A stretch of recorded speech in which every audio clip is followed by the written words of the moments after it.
Praise the Lord. இன்றைய நாளில் ஆண்டவர் சொல்ல விரும்பும் வார்த்தை, நீதிமானுடைய சிரசின் மேல் ஆசீர்வாதங்கள் தங்கும். நீதிமொழிகள் 10:6.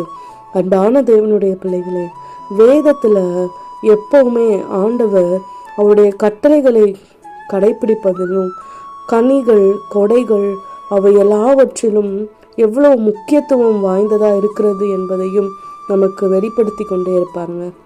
அதே மாதிரி வசனங்களை படித்தோன்னா முதல் பாதி நம்ம கடைபிடிக்க வேண்டிய நடைமுறைகள் வழிமுறைகள் இருக்கும். அதற்கு பிற்பகுதி தான் ஆசீர்வாதமான ஒரு வார்த்தைகள் தொடர்ந்து வருங்க.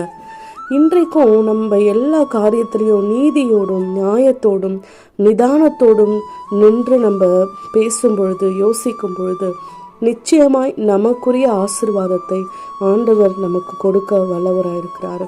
முடிஞ்ச அளவுக்கு எல்லா இடத்துலையுமே உண்மையா இருக்கவும், எல்லாருக்கு முன்பாய் நின்று நாம் நீதி உள்ளவர்களாய் நிற்கவும் இன்றைக்கு நம்ம அழைக்கப்படுகிறோம். உலகத்தில் இருக்கிறவங்க எப்படி வேணாலும் வாழட்டும், பொய் சாட்சி சொல்லட்டும், பிறருக்கு விரோதமாய் கூட்டம் கூடி பேசட்டும், ஆனால் நமக்குரிய காரியங்கள் அதெல்லாம் கிடையவே கிடையாது. ஆண்டவர் சொல்ற வார்த்தையின்படி நடக்கிறது தான் நமக்கு அழகு. அதன் நிமித்தம் தான் நமக்கு ஆசீர்வாதம், நம் குடும்பத்திற்கு ஆசீர்வாதம், நம் பிள்ளைகளுக்கு ஆசீர்வாதம்.